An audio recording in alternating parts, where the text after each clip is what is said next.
Welcome back to the Happy Saver podcast and welcome to 2026. Happy New Year to everybody. Now, I'm Ruth, a personal finance blogger right here in Aotearoa. And have you ever wondered about other people and their money? Well, I sure did. So in this podcast, I chat with a diverse bunch of just regular people, the majority of whom are Kiwis, though the odd Aussie does sneak in. And we talk about their financial experiences. So these are real stories shared generously about how people manage their pūtea or money here in New Zealand. And in today's episode, I had the very great pleasure of speaking with a woman that we're calling Carla. That's the name that she wants used for this kōrero. Now, Carla lives in a small regional town in the South Island with her hubby, who wasn't part of our chat, and their 3 children. They've got 2 boys aged 16 and 15 and a daughter who is 13. And I kind of want to set the tone for this episode right from the beginning. Now, Carla's story is about money, but it's also about health. And I don't think I've spoken with someone with quite the mix of things going on that Carla has.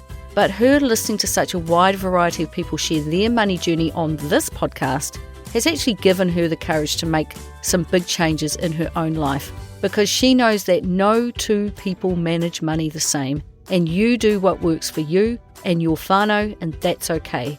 So her story is about health, but her story is also about stress, and it's about values, and it's about what it can look like to protect your relationships while also protecting yourself. Now, Carla and I have actually been emailing back and forth for quite a few years now, and those emails tell a story I absolutely love to witness. It's the slow, steady progression of thought over time. It's like watching someone move from, yeah, I should probably look at this, to, wow, I'm actually doing this, to, this is now how I live. So in this episode, I'm telling Carla's story in her words, with her permission, and as always, adding a few of my own reflections along the way. But before we really dive into it, a quick word from today's fabulous sponsor. Okay, you've got me, I'll admit it, I'm the money nerd in our household. I genuinely enjoy keeping a very close eye on Pocketsmith as it tracks our retirement funds, our investments, the value of our home, and of course the daily flow of money into our mini bank accounts. The details fascinate me, numbers fascinate me. But my husband Johnny, not so much. He just wants to know we're doing okay, but he is just not interested in all those details. We both think of money differently. Pocketsmith is aware of this, as it lets me create a custom dashboard that shows Johnny the same information I see, but differently, in far less detail, meaning he still gets to play an active role in our joint financial planning using information that makes sense to him. If you have a spouse trying to opt out of talking about your money, I think Pocketsmith might be the secret weapon to bring you together and foster healthy conversations around money in your home. If you want to supercharge your finances with Pocketsmith, have we got a deal for you. Happy Saver listeners get a whopping 50% off your first 2 months of Pocketsmith's foundation plan. To get your deal, go to pocketsmith.com/the Happy Saver. That's pocketsmith.com/the Happy Saver.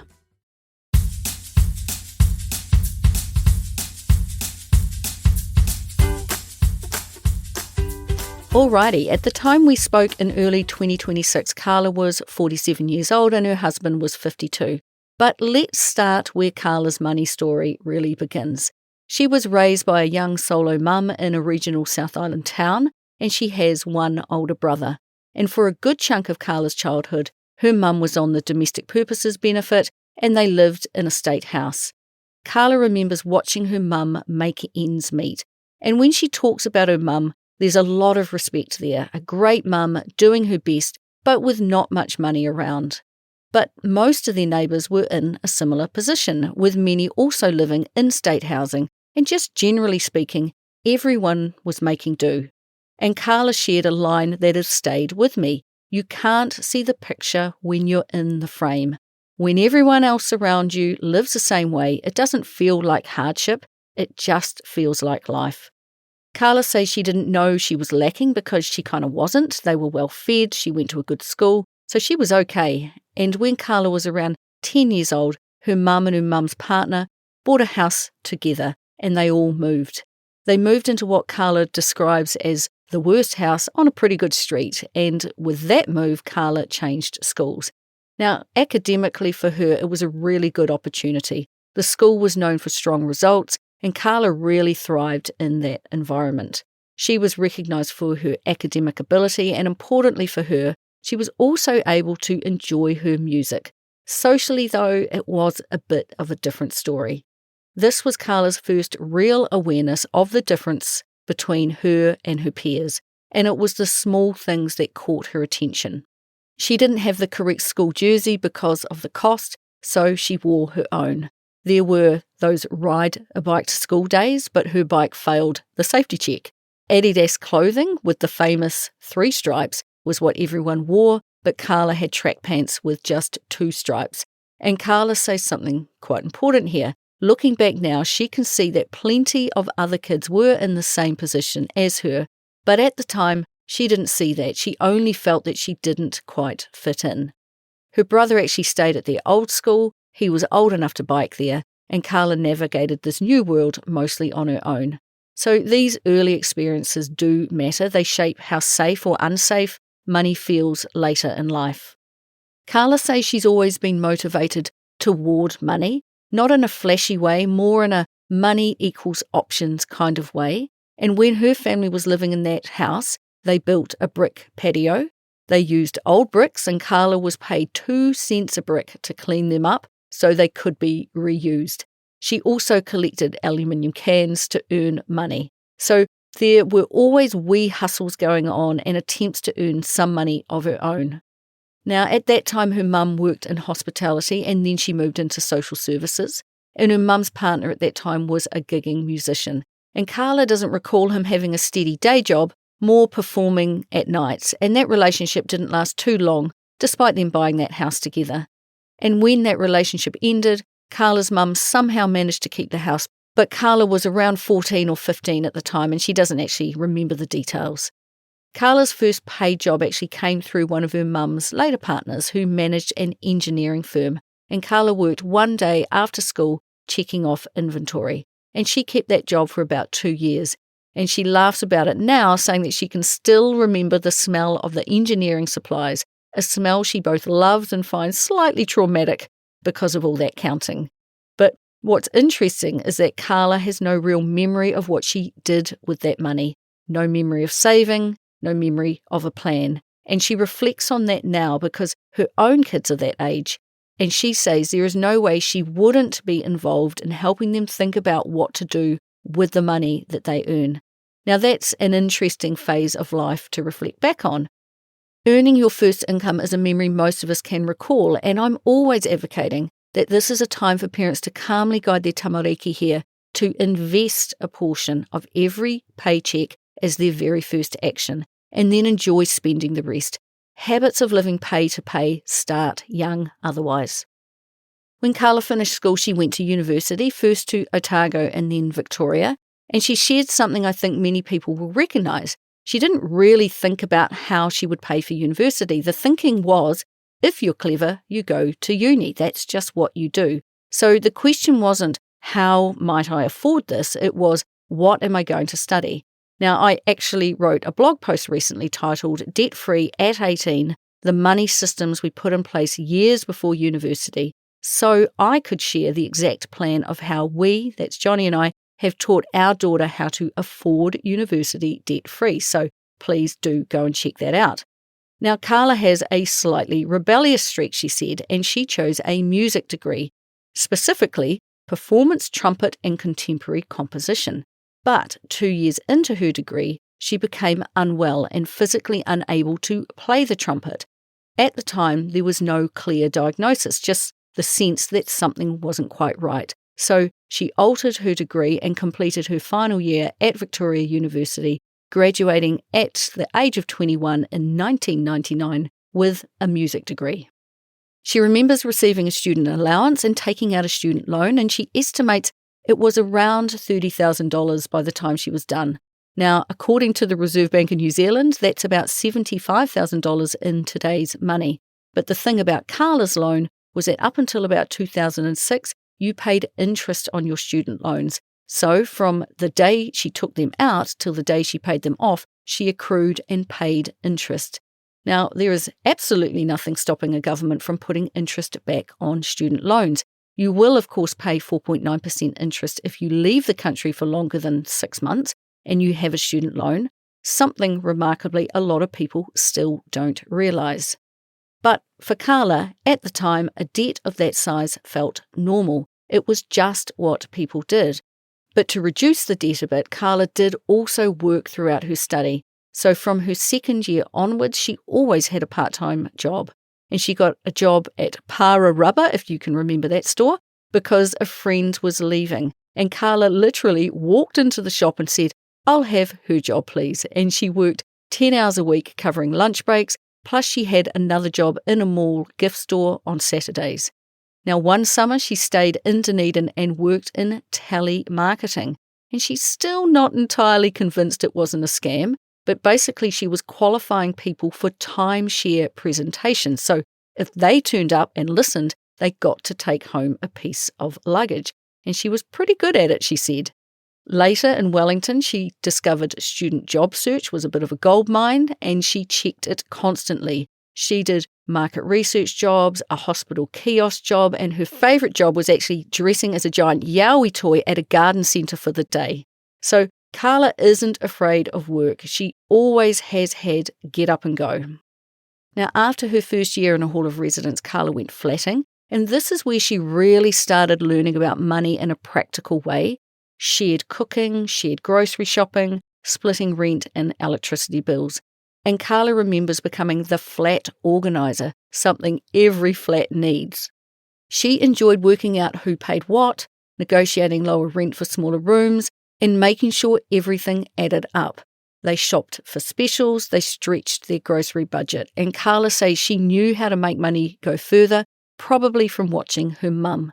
Now, this part of her story matters because you can see the foundation forming. Carla doesn't just want enough money, she wants money to be ordered, to make sense, to have a sense of control of it, and that way she knows she has food in the fridge and a roof over her head. Now, she graduated at the age of 21 and stayed put in Wellington. She had a serious boyfriend at the time and went straight into full-time work, and she got a job at Top Cat Fast Ferries, starting in their call centre. But as they realised she had initiative and capability, they gave her more responsibility. And this was her first real clue that she was a people person, and that if you show interest and ask for opportunities, your employer will often give them to you.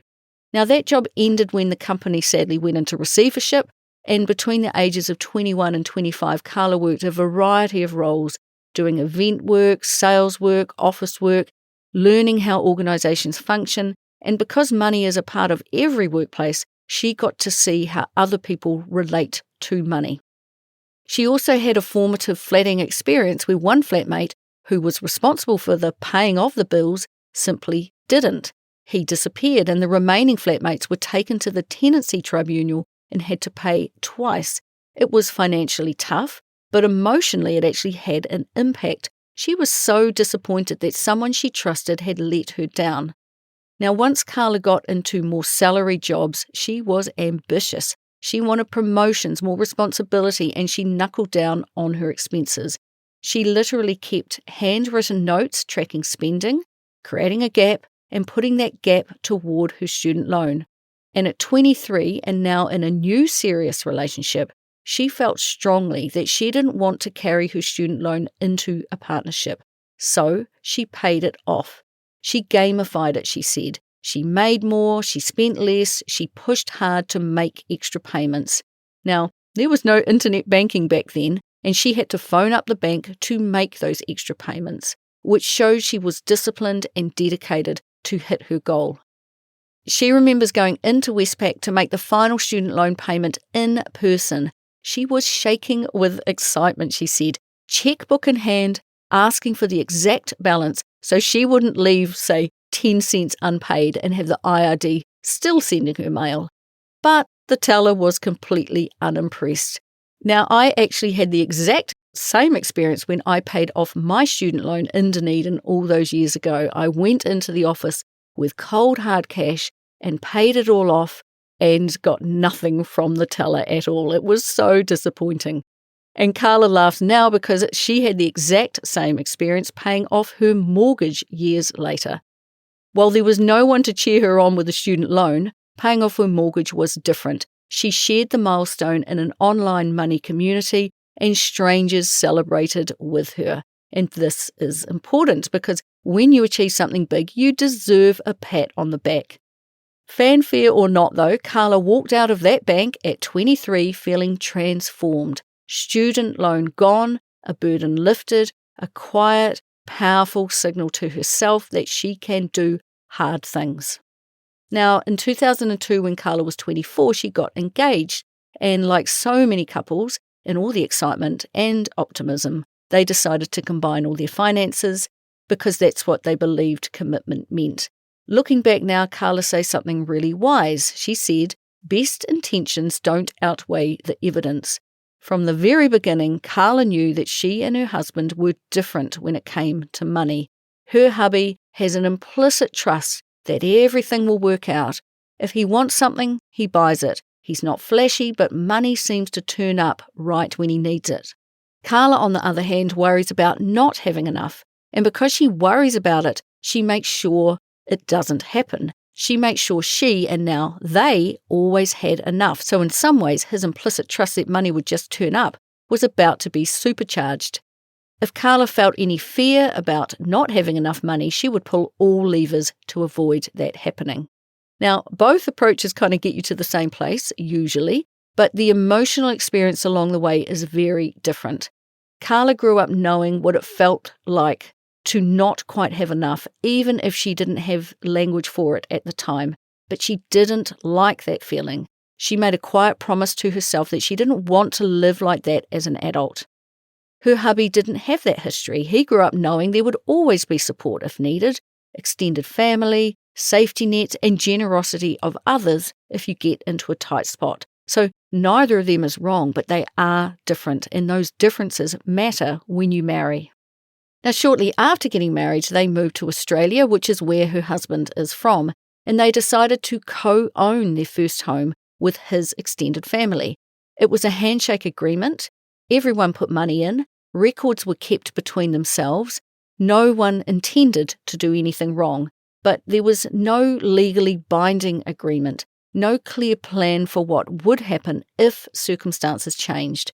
Carla pushed for the security of a contract. That was how she believed property purchases should be handled.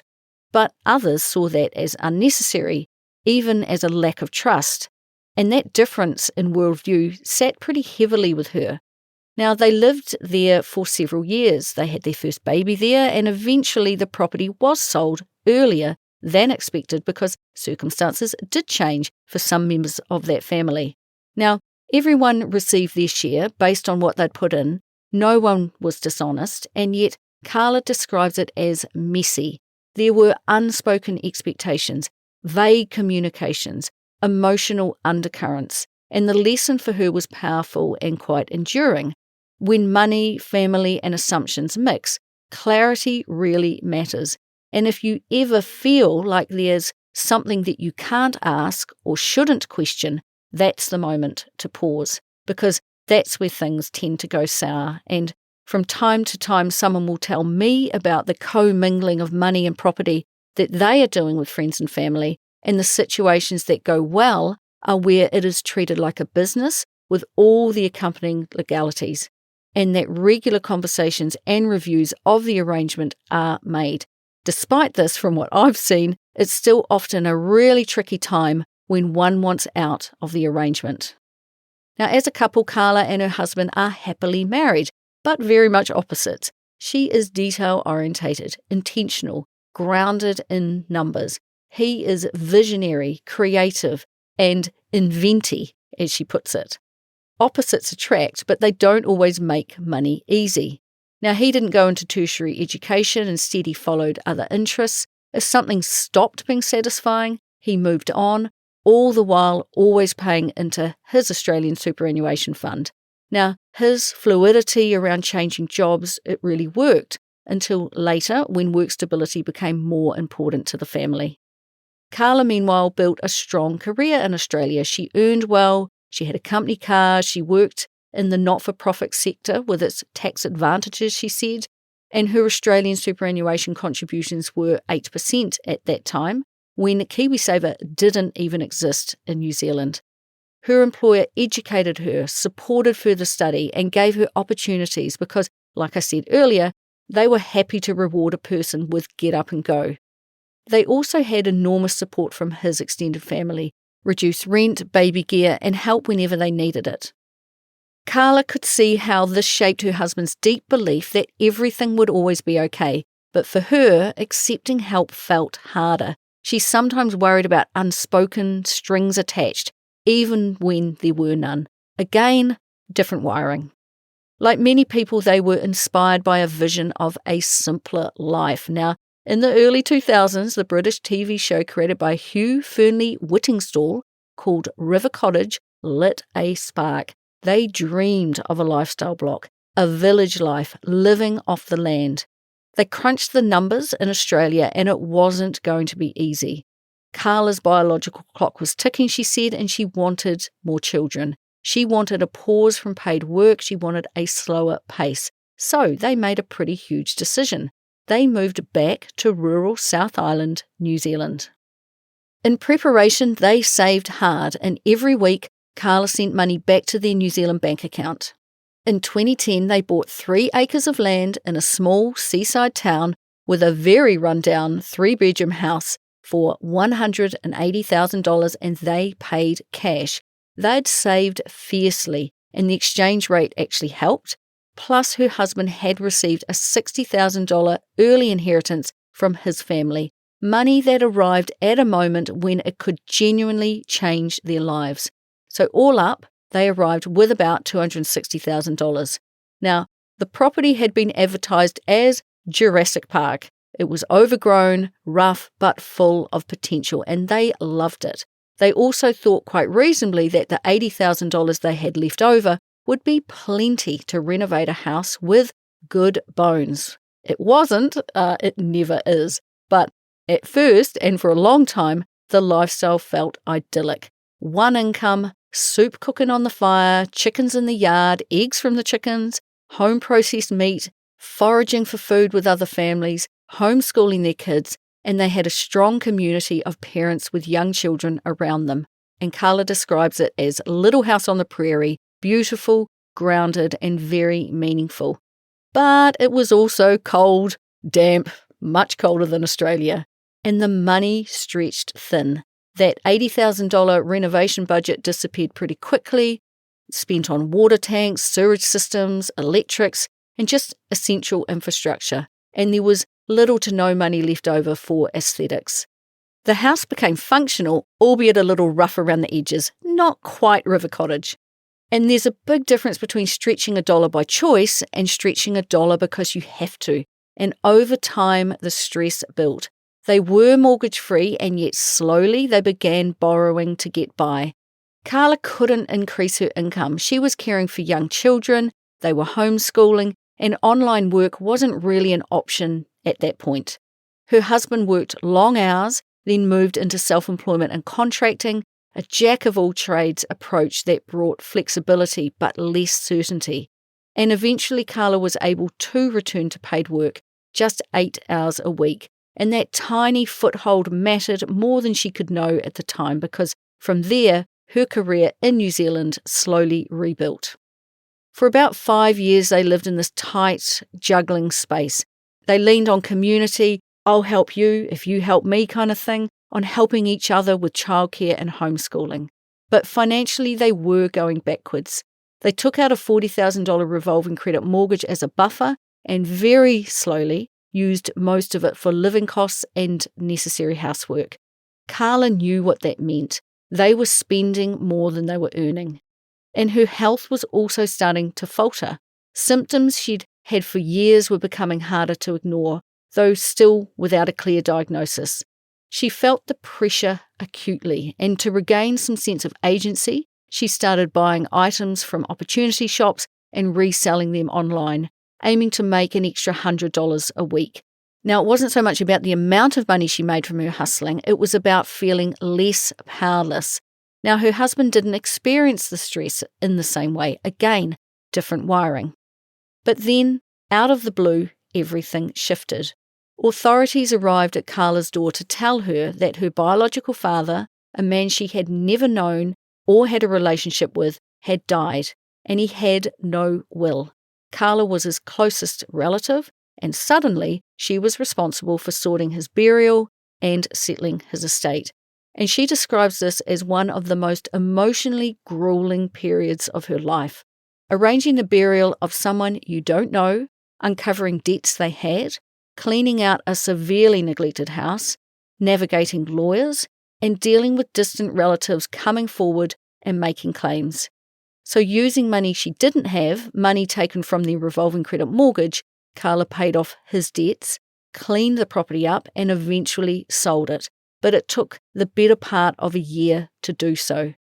And at the end of it, in late 2020, Carla inherited about $250,000. She was also reimbursed for her out-of-pocket costs. But the cost to her nervous system was immense. She was exhausted, she was unwell, and she felt stretched beyond capacity. She began asking herself some hard questions. What does the future actually look like? What if I can't just work harder forever? By this point, the lifestyle block no longer fit their life. The commuting to town for work, the distance from medical care, the never-ending work around the property where they never seemed to quite catch up, and just the general stress of it all. Carla knew that something had to change, so she used part of her inheritance to pay off the $40,000 revolving credit, buy a reliable $14,000 car for herself, and actually purchase a $460,000 house in town, taking on a mortgage for the difference. The plan was to sell the lifestyle property and then clear that mortgage, but her husband couldn't do it. He didn't want to sell. And a local person asked to rent it, and in the middle of sheer exhaustion, it felt like the easiest option. The tenants were wonderful. They helped clean the house up and they eased the transition. So the lifestyle block became what Carla referred to as the accidental rental. Now, at the time, it felt like relief. They had deferred a decision and all the work that would go with selling, but it would become one of the biggest stresses in her financial life. Now, not long after they moved into town, Carla's body forced everything to stop. She became suddenly very unwell. She lost sensation in her legs and she couldn't walk. She was hospitalized and very quickly diagnosed with multiple sclerosis. Now, when Carla and her doctors began piecing things together, they realized the symptoms went back decades, right back to when she had lost the ability to play the trumpet at university. Suddenly, her life made sense in a way it never had before. Multiple sclerosis is a disease of the central nervous system. There is no cure, though progression can be slowed, and stress, as Carla learned, is particularly unhelpful.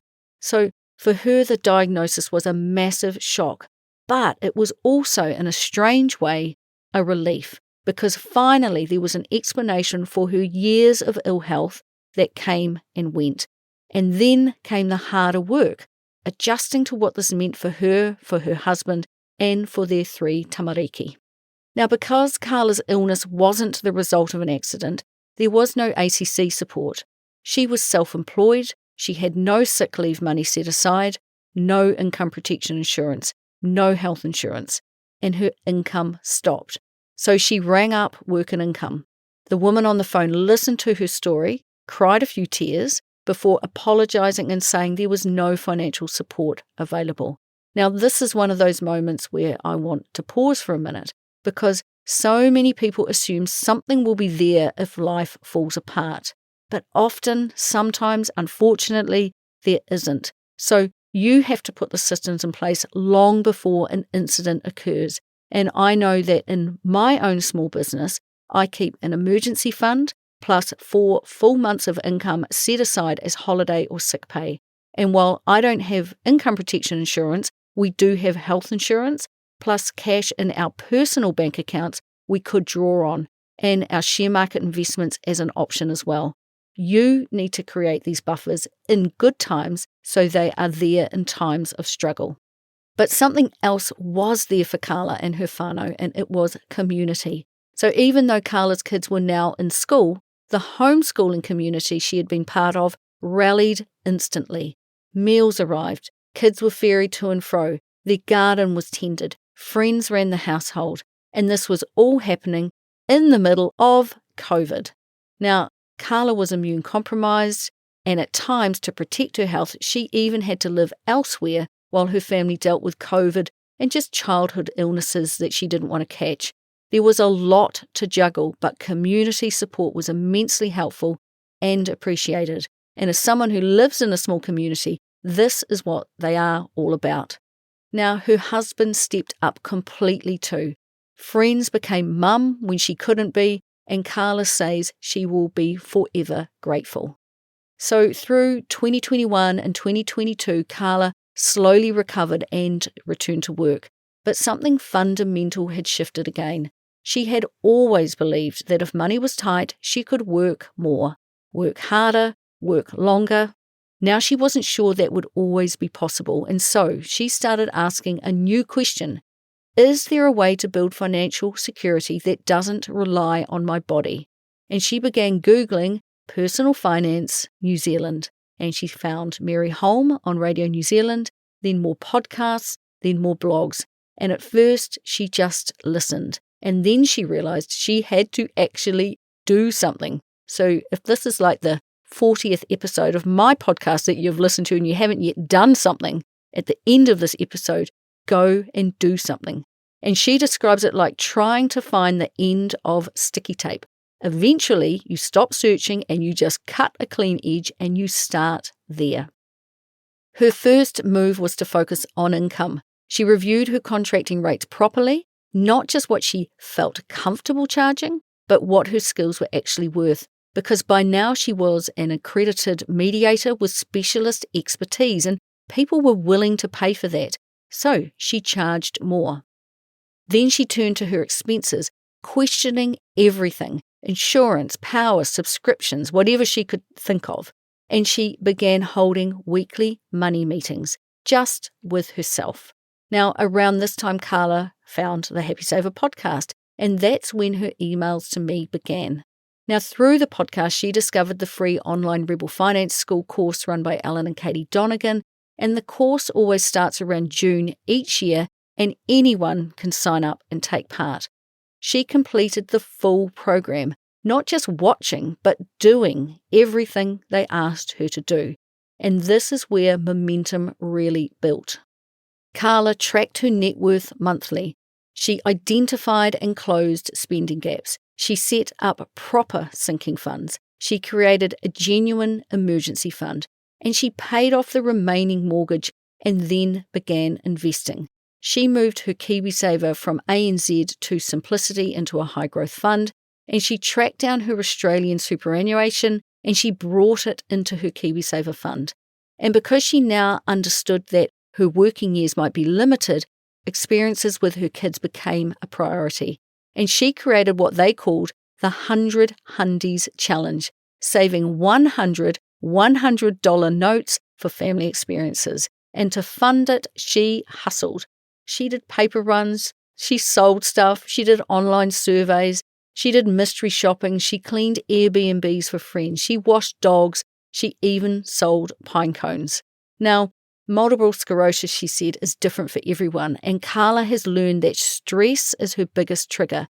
But physically, she remains really strong, and these side hustles worked for her at that time.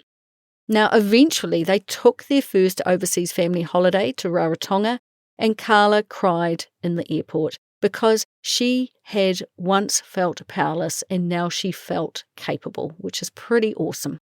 Now, on the flight home from Rarotonga, Carla made a decision and she applied for a full-time role, which was a 7-month contract. Well, she is now 14 months into it. Her specialist skills are in demand and she travels around the country and she earns around $140,000 a year gross now, all from a music degree. Now, her husband earns about $60,000 gross, plus income from the accidental rental. They had rebuilt themselves financially. However, one issue remained. The accidental rental continued to cause tension. Carla had run the numbers. Through Rebel Finance School, she could clearly see that it wasn't performing well. It was not a good asset. But her husband didn't care. For him, it was about ownership, identity, and the visions he had for the land. At the same time, he had begun hobby gambling on sports, not problematically, but enough to deeply unsettle Carla. She had lived through this earlier in their relationship, and she didn't want to just go along with it again. These weren't isolated issues. They were symptoms of different values. Carla felt stuck saying no to more property, to debt, to risk, and she said that she felt like a nag, and she realized something important. She didn't want to be the blocker, his blocker, anymore. Now, listening to many stories of how couples manage money differently gave her permission to imagine another way. Instead of framing it as separating finances, she framed it as protecting their relationship. They would still share life, they would still share parenting, still share values like care and responsibility, but money would no longer be a battleground. They created a relationship property agreement, and they now manage their money as individuals. Carla now owns the family home, her husband owns the rental property. They sold shared investments and they divvied them up, and she reinvested hers immediately. He gained autonomy to pursue property if that's what he wished to do. Now, all up, the process to separate their finances cost about $12,000. These agreements and the lawyers who create them don't come cheap, and doing this was emotionally hard. But when it was all signed, Carla felt immediate relief. Her nervous system settled. She had autonomy. Today, Carla's net worth is about $780,000. Her home is worth about $590,000, and her KiwiSaver balance is about $125,000. She holds $50,000 in Simplicity's global share fund, and she has around $15,000 sitting in sinking funds in her bank, including a rebuilding emergency fund. Now, because MS is life-limiting but not terminal, she cannot access KiwiSaver early, so investing outside KiwiSaver is now her priority, and she invests about 30% of her income and aims to reach 40% in 2026. She's really mindful of lifestyle creep and of mum guilt if she has had to head to work and miss time with her kids, but she's also pretty gentle with herself, so her goals are now specific, grounded, and very values-led. She is growing her investments and getting her net worth up. She's setting her kids up financially by teaching them and helping them manage their money. She is preparing new wills and creating enduring powers of attorney and continuing to protect her health and their relationship. And it's quite early days, so they are still working all these things through. For example, one of the questions I had was, what happens down the track when you both want to retire? What happens down the track one day when you may need care in a retirement home, for example? But she's very much feeling her way, or they're feeling their way through each of these decisions, and as they present themselves, they are working through it. So communication is key here, and they're just taking it week by week and month by month. Now, I'm nearing the end of what I think is a really interesting episode, but before I finish up, I've got another message from today's fabulous sponsor. If your finances are holding you back from living the life you want, try PocketSmith out. They've got the tools to help you make money management easier. And have we got a deal for you? Happy Saver listeners get a whopping 50% off your first 2 months of PocketSmith's foundation plan. To get your deal, go to pocketsmith.com/The Happy Saver. That's pocketsmith.com/The Happy Saver. Now, as I sat down and wrote this up, and I'm reading this out now, I had questions come up. Johnny actually paused me and he had questions come up, and we didn't get to all those questions today. So I think this is going to be an interesting episode to maybe go back to in 5 years' time and just see how they're getting along. But the point I think Carla really wants to make is it's a work in progress. And she said a few things that are really important as I wrap this up. She was very clear about one thing. She said everyone in her story, her husband, her family, her community, is deeply loved. Differences around money do not negate love. This journey has been about alignment, about choosing boundaries that protect relationships and herself. about no longer fitting her values around other people's comfort, and about recognizing that taking care of your money can be an act of self-care. Now, work on defining values and healthy boundaries in her career has really successfully overflowed into her personal life and helped her a lot, she said. And I think that a lot of people in a relationship would really relate to Carla when she explained that choosing to defer to what others want or taking on additional responsibility to keep the peace puts a strain on you. So for her, making the decision to shift to town and then later to separate her finances from her husband has been re-empowering. And at all times, she really did do everything in her power to communicate what she wanted and needed with loving, compassionate boundaries that uphold the dignity of everyone involved, including, most importantly, herself. So that is all from me this week, and all that is left to say to Carla is a huge thank you for the long and interesting emails we have shared with each other, which I know will continue, and the courage to let me share her rather interesting journey with you. There are so many ways to live a good life, and I appreciate how open you were with sharing yours with us. So, if you wish to get in touch, you can find me over at thehappysaver.com, where I share a lot about how I manage money in my own life. And if you sign up for my fortnightly email, I'm always linking to other useful personal finance blogs and podcasts and books and just money-related content.